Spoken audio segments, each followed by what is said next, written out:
Well, believe it or not, I decided to plunge in. Today, I wanted to get into what probably, I don't want to consider it the official bona fide semi-annual sex talk, but because I really like to, focus on that about twice a year to feel I've done my duty. Like there are all kinds of things that a minister should talk about. He should talk about tithing probably annually. Talk about, if he knows yoga, he should talk about this particular subject. There are other essential subjects for understanding, but looking around, I see you all are doing your part in terms of better love and understanding of these principles. And so I'm going to talk about these things, and I'm going to be open to questions in case there are any questions. And this is a holy subject, and that's where I want to start. You are holy. That's where it all begins. And due to people taking, for example, in the Bible, the book of Genesis, chopping off the first few chapters, we start with the fall. And being very symbolic, metaphorical types, we take the fall to mean sex, and that's it. And so we have to spend our whole life overcoming this primal tendency of depravity. And I just love it when they say, well, why don't we start at the beginning, like how God created man, woman in his image? Why don't we start about there, because that's the way the Bible starts, God starts, and certainly in India and in yoga, the consideration is one that we are spiritual beings. Simple as that. Well, we are holy, whether we like it or not. I love that. And what's enlightenment? Enlightenment, we discover the holiness, our holiness, the holiness of others, the holiness of God. That's what enlightenment is. We discover this holiness. At the time of enlightenment, the Kundalini, or the Holy Spirit, suffuses the mind and body and our viewpoint and our subjective world with this awareness of holiness. Like it says in the Bible, such a beautiful passage, and then this lovely quotation from this poet in South America. He says, after you have this fine, rich experience of the Lord, you put off your sandals lest you bruise the rocks, because the ground you walk on is holy. Now, if we could see ourselves as holy, we would live lives of love, wisdom, beauty. We would see beyond the discord to the world of harmony. We would see this planet of joy. We would see what Ramakrishna said it's all going to, Nitya Lila, this eternal play of love, this holy eternal play of love, is what ultimately every individual is going to be engaging in when they want it, if they want it, as they move forward in that way. To turn around or, repent is to turn from preoccupations and misconceptions of life into the holiness of it all. The holiness. And the word Holy comes from a similar root, I found out, to the word Whole, meaning complete. Being so full in the Lord, you don't have to compromise and seek externals to the detriment of your own soul and your own viewpoint. You feel holy, you feel whole in the Lord. You're just not a beggar anymore. You're a child of the Lord. Well, religion comes from the word relink, the Latin roots relink, which mean, dear friend, won't you rejoin, reunite with your Lord? So this turnaround, this rejoining is an invitation from the Lord to turn from a world where you don't see anything vaguely reminiscent of beauty, harmony, wonder, holiness, joy, purpose, meaning. You turn from that to the wholeness of the Lord. And yogis are already sensing, you mean you got to turn regularly? Well, yeah. If we have a habitual view of seeing the chaos and being identified with the sense world or the mental world, we have to turn from that right regular until we're able to abide in the holiness, abide in the consciousness of the holiness that's always been going on. You know, they talk about optimist, pessimist. You know, the optimist sees a donut, the pessimist sees the whole. The health food addict sees neither.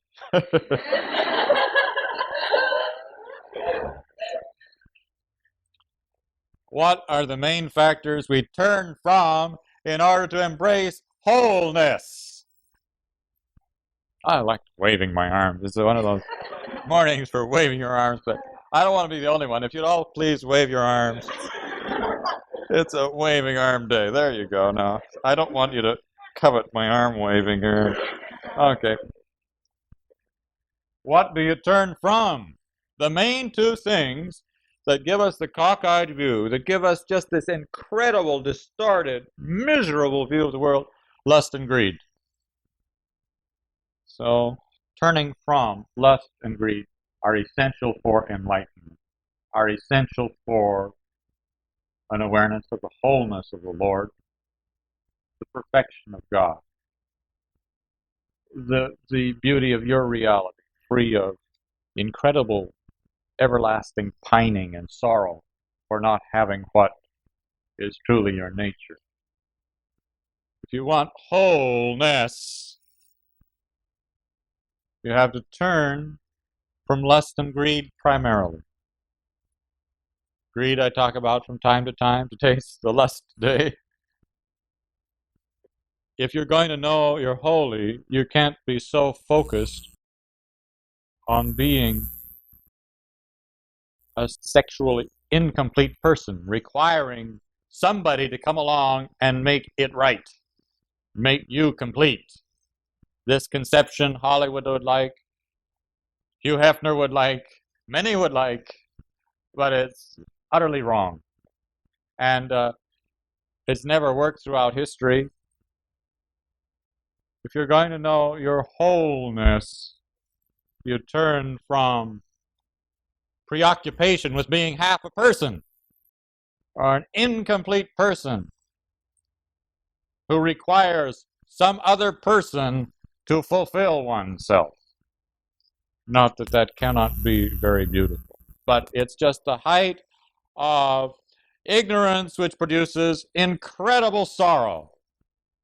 And we have pined and pined and pined for who knows how many lifetimes, experiencing life with the wholeness of it being right behind us, the holiness right behind us, and not turning to it. That's an incredible sorrow.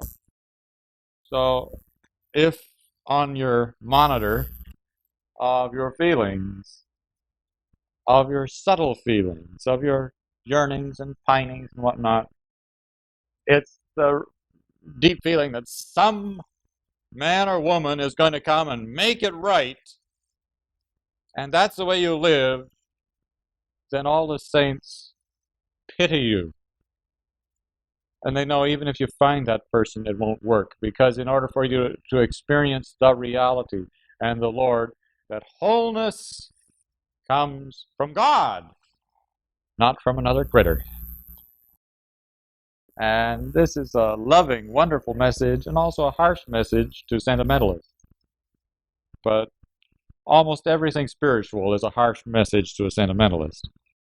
They want it that way, and they think they're a good kid and it should be that way. And so these sniveling brats run around in incredible agony, and are unwilling to give up their little lollipop for a very big one. So I'm moving on to the next point, from wholeness and holiness to this consideration. God created you out of His wholeness. You're a living being. As a living being, you're born to create. You're endowed with procreative organs. These are from God, not some really mean devil.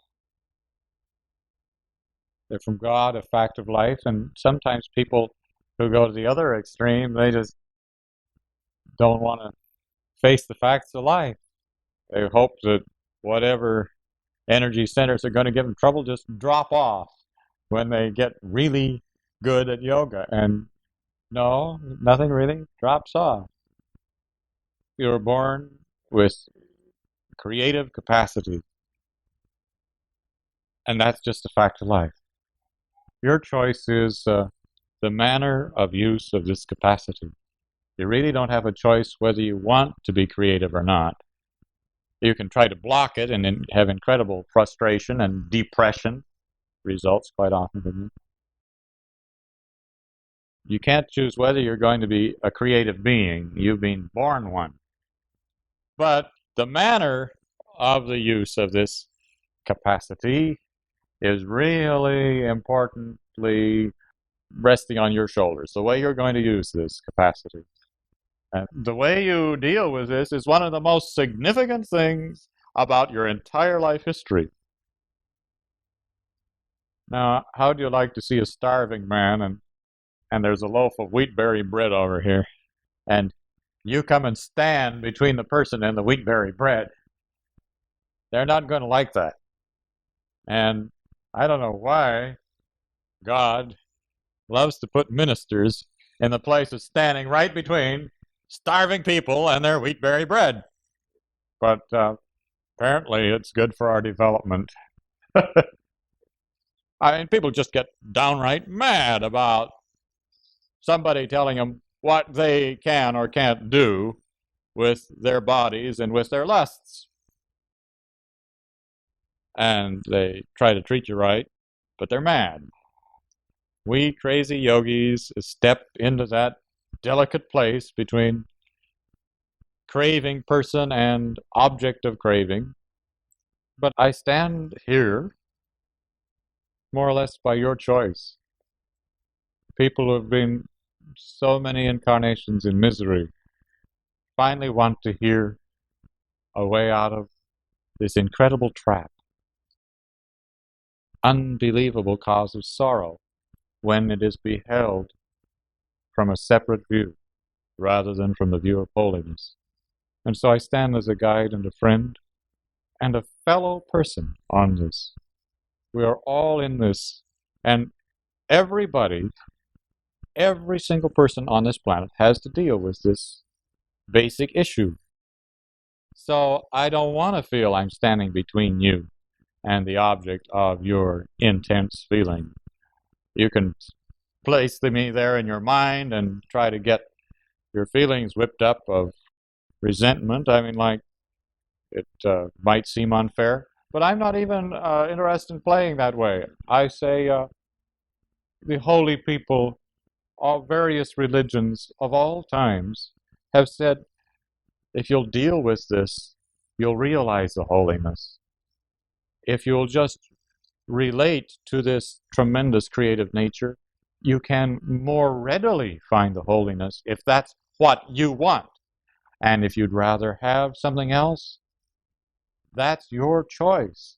But you buy all the other components that come with that package. All the karmas and all the events that will thus relate from what you choose to do, from your action. So, talking with you rather than at you, you know the situation, most of you, I've talked about it before. Repression is where you have this tremendous life force and you just don't want to face it. Or if you face it, you can't find any solution. And so you just bottle up this incredible drive and don't allow yourself to be creative in any aspect. Physically creative, like having a child, mentally creative, emotionally creative. Mentally creative would be doing something very creative with your thoughts, expressing to others, and same thing with your feelings. Expressing your feelings in such a way that people truly feel love, not necessarily that there be a baby result. And I was a baby once. I'm kind of happy that my mom and dad got together. Repression is a sin, if we want to talk about sin. It's this phenomenal gift of life. We don't open it and we don't let it express. And we pretend that if we just hide this tremendous yearning and don't do anything about using it and expressing it, that we're leading a good moral life. Here we are devastating life itself, cutting life off, hurting ourselves and others. Repression just doesn't make it spiritually. Certainly, we don't realize the wholeness of anything with repression, and a lot of people are tempted, rather than buying a big set of problems, easier to repress, and that's kind of a tragic choice. Then there's this incredibly difficult phase that should be related to, in terms of terminology on this transmutation path, moderation. People can be almost anything except moderate. It's an amazing thing. Like Francis Bacon said, it'd be easy to just give up food or give up this or that vice. Just give up, total, than to be moderate. He says, moderation is the hardest discipline. So easy to go to an excess either way. But like Buddha said, you don't make it until you find the middle path. Excess this way or excess this way, you can't find the wholeness. And it's so true in yoga. If you want to make it spiritually, you have to find the balance point. And life becomes moving from balance point to balance point. That is the only way you make it spiritually. Even if you want to yearn for God intensely, you've got to find the balance point that enables you to maintain your yearning instead of just yearning so hard you're exhausted. No middle point. So, moderation, and if people would just tune in with their own physical bodies, their own thoughts, feelings, and their own inner rhythms, they'd be moderate. But as a result of allowing the bombardment of outer stimuli to just roll upon them day in, day out, along with the findings of modern psychologists and whatnot, my goodness, what a mess. So being moderate shouldn't even be hard. It's a matter of tuning in a bit with one's own natural rhythms. Am I implying that God would provide a good mate for you? You bet. I mean, God can provide so much for a person. Certainly, if you find that you wish to have sex regularly, God will probably find a mate who has the same feelings. Quite likely. I mean, we just wander around thinking God can't possibly do it. God can't deal with this situation. Like we're the only person on earth who's ever suffered. Okay, next one. Excess depletes vital life force.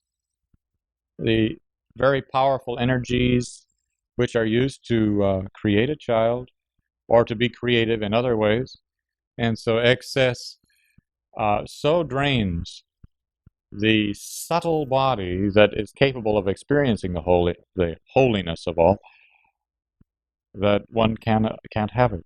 And it makes also the nervous system to burn, so that if the Kundalini tries to rise and give one the wholeness and the holiness realization, the system burns.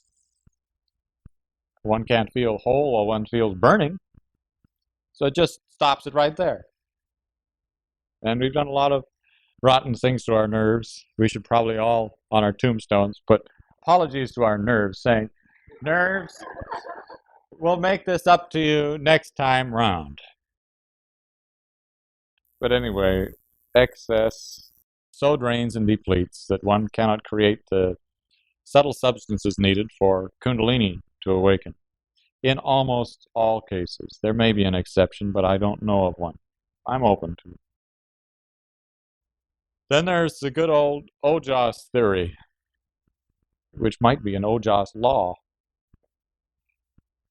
The yogi says, my friend, if you will moderate, you will begin to find that these sex cells that are so powerful and that are not a waste product. In the States, we think of them as waste product, and that's tragic.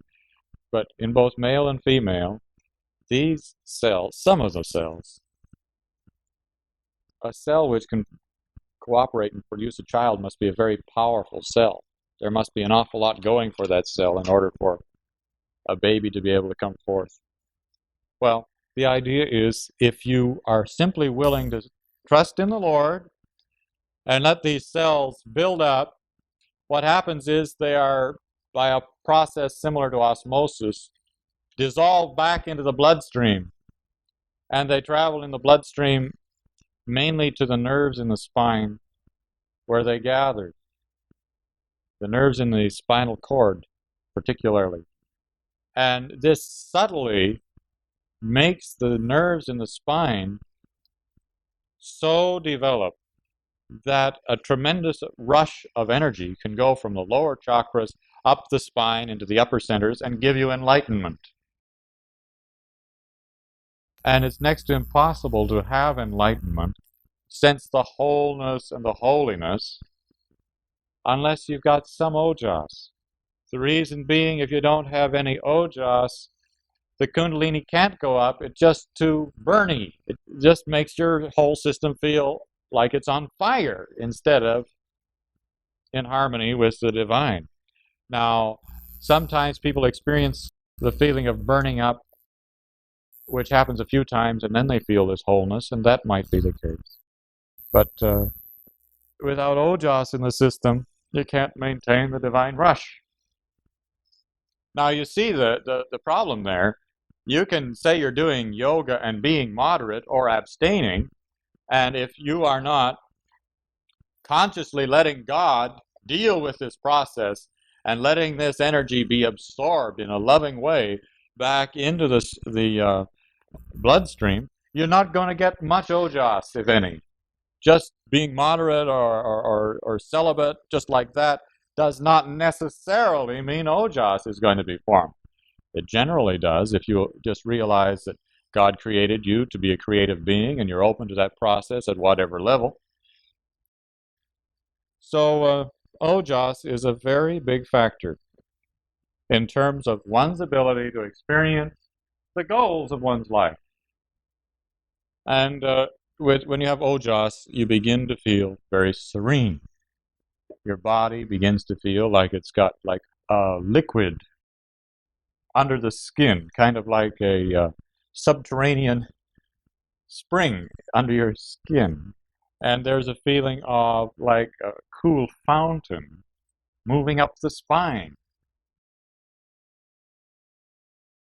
Or it could be very different for different people, but it does tend to have those factors. You just feel blessed with this incredible peace, which becomes a very mellow, expressive joy.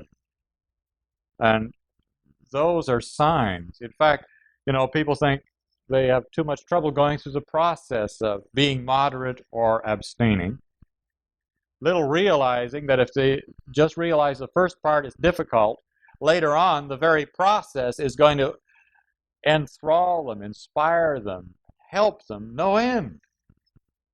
That the process, after they've made the commitment and convinced themselves that that's the way they want the energy to flow, this marvelous process steps in and starts helping, which leads to the whole subject of transmutation, that we are born to be creative, and we shouldn't be the victim of this force, letting it just decide what all our karmas are going to be the rest of our life. We should have some ability to choose, and we do. And we can take this life force and express with it in various levels, in various planes of consciousness. A person who practices transmutation may decide to have a child. And by God's grace, it's highly likely that that child will be quite a spiritual child because of the attunement of the parents.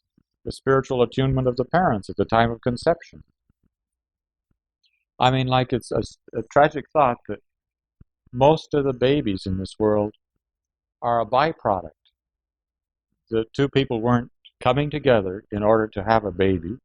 In fact, all over the place, they're coming together to have pleasure and say, we hope we don't have a baby. And so, if we want to have more attuned people in the next generation, the mother and father lovingly being open to God's will as to this offering of the sex act to God, this could have a tremendous impact on attuning a higher soul to take birth. Well, transmutation is something you have to practice if you want to find enlightenment, whether you're married, single. If everybody wants this wholeness, they have to experience the awakening of the Kundalini in one form or another. And the descent of the Holy Spirit, whatever you want to call that. So it involves the same thing, the very same thing. The process of enlightenment is a science, and that's why so many yogis have it, and lots of other people just kind of an emotional jag from time to time, and they've been told that's the Holy Spirit, and that's too bad. It's this realization, this enlightenment, that holiness abounds. Well, transmutation is God's process for helping us be changed as people, for us being liberated from preoccupation with lust and greed. It's a process of turning around and embracing the divine. And so it's one of the most loving, most wonderful things around, transmutation. Wouldn't it be great to take all this stewing energy of fear and anxiety and lust and sorrow and all these negative emotions and turn them around and have them become propellants pushing us into a higher state of holiness? Wouldn't that be magnificent? Well, that's exactly what's built in. You've got a built-in transmutation system if you want to use it. You've got to turn it on. And you turn it on not so much by a mental choice, but your attitude toward life. The way you feel about life, the way you view life, that's what's going to turn it on. And that's what's going to keep it turned on if you're that interested. To channel your creative energy daily to the Lord.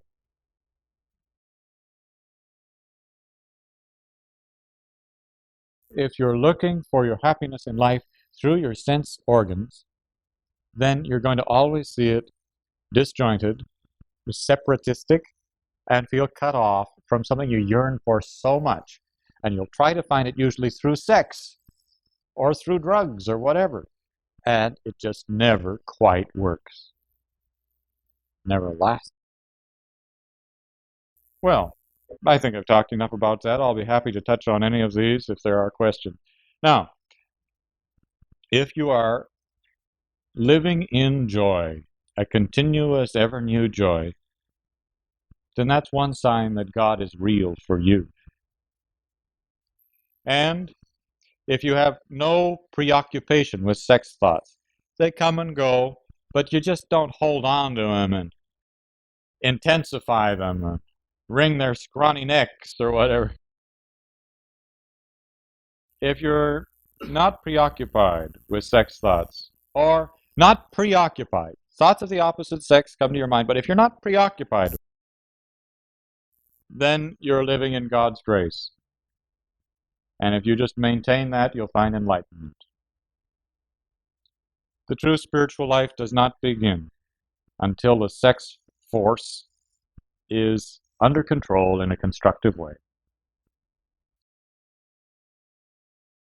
You don't begin the spiritual life until the sex force is under control in a constructive way.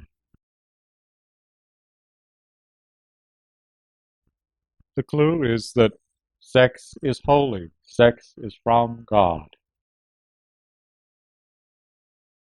Relate to it then, if you wish, in a spiritual context.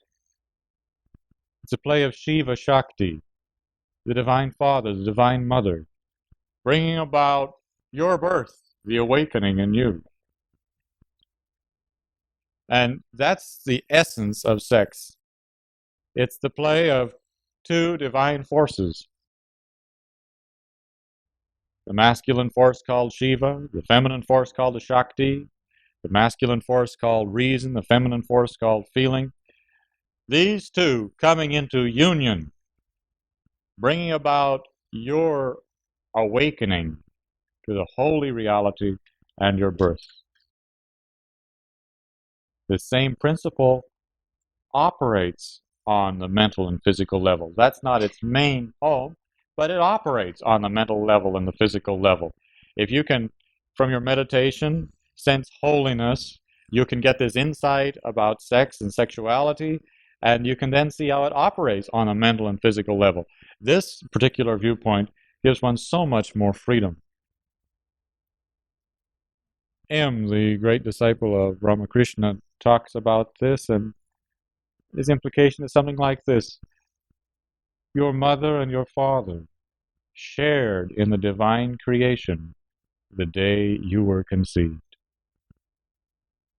And that's a good viewpoint to have about yourself.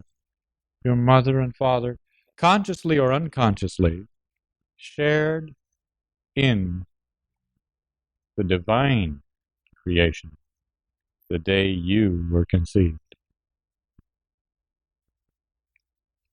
And how much more wonderful and beneficial it would be throughout the world if parents, conscious of holiness,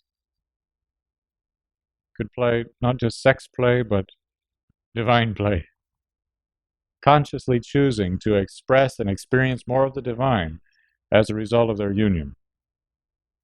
Sri Ramakrishna viewed the sex act as a play of Shiva Shakti, so holy that he went into samadhi, high state of cosmic consciousness. Both Ramakrishna and Chaitanya said that this play of Shiva Shakti, this play of the male and female force, is the fact of spiritual life. And you can experience this physically, mentally, or spiritually. But if you decide to experience it spiritually, you'll find you'll experience it, this union of these two beloved divine realities. You'll experience this in every cell of your body. You'll feel their interplay in every single cell of your body. Well, in fact, Ramakrishna once says, who's more practical? The person who seeks joy through the sex act, or the person who experiences God playing, Shiva and Shakti, in every cell of one's body? And he's saying, aha, the most practical is the one who experiences that play in every cell, that ecstasy and that joy throughout. But then again, that's a little more difficult to experience. Well, there's a new dimension with the life and teachings of Ramakrishna. When his wife came to him, Dakshineswar, he worshipped her. He saw the Divine Mother, this divine Shakti force, embodied in her, and he worshipped her and began a conception among humanity of a new play of Shiva Shakti.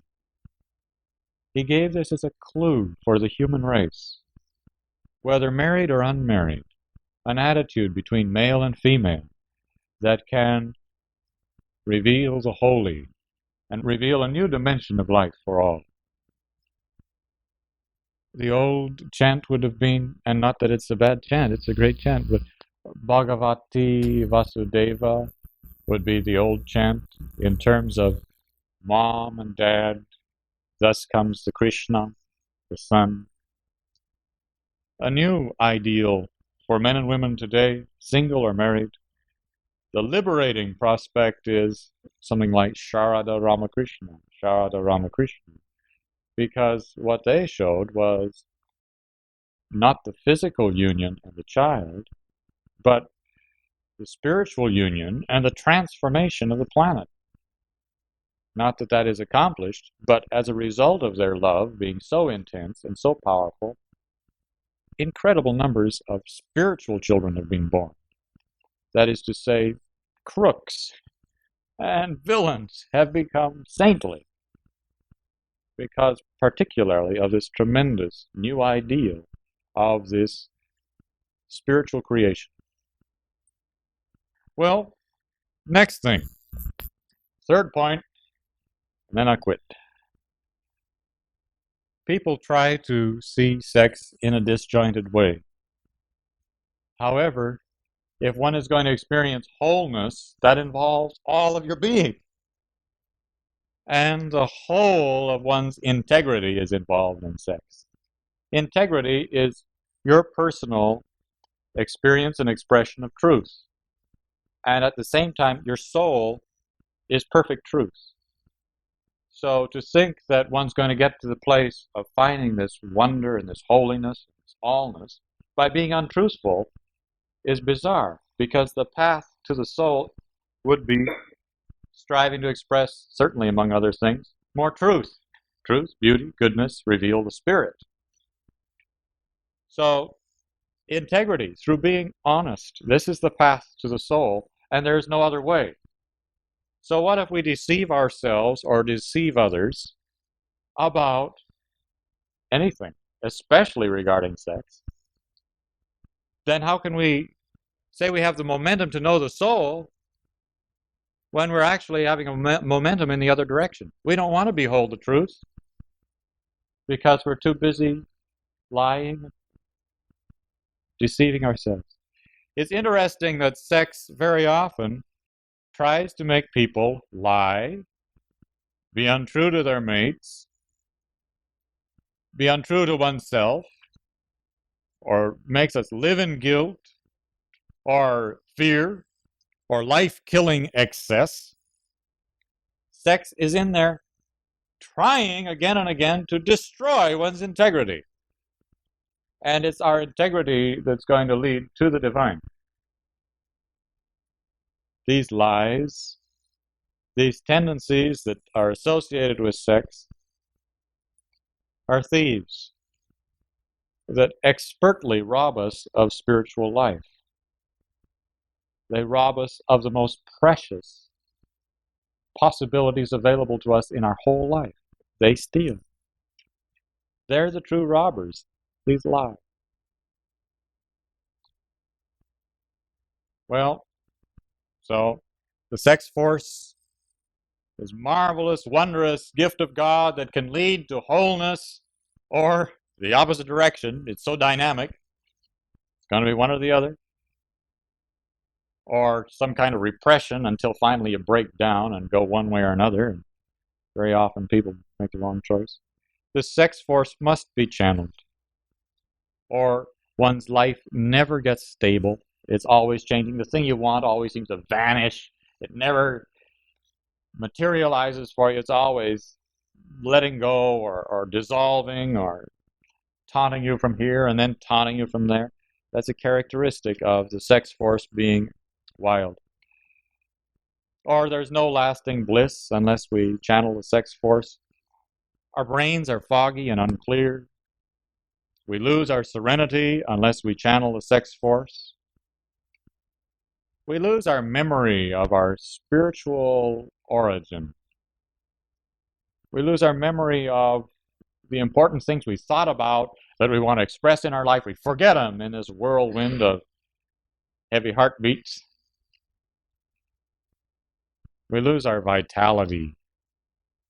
We become so weakened that we don't know what it is to be a man or a woman. Patanjali says, if you will take the sex force and let it be constructive within you and transmute it, then you'll discover for the first time what it really is to be a man or a woman, instead of some kind of victim pretending to be very suave about it all. As a result of becoming a channeler of the sex force, offering it to the Lord and moving with it to become more spiritual, our natural goodness begins to express. Prior to that, most everything we did had a taint of seeking satisfaction sexually. Check it out. We get more courage, and our karmas become more stable. We begin to be able to deal with life as a creative person. And on it goes.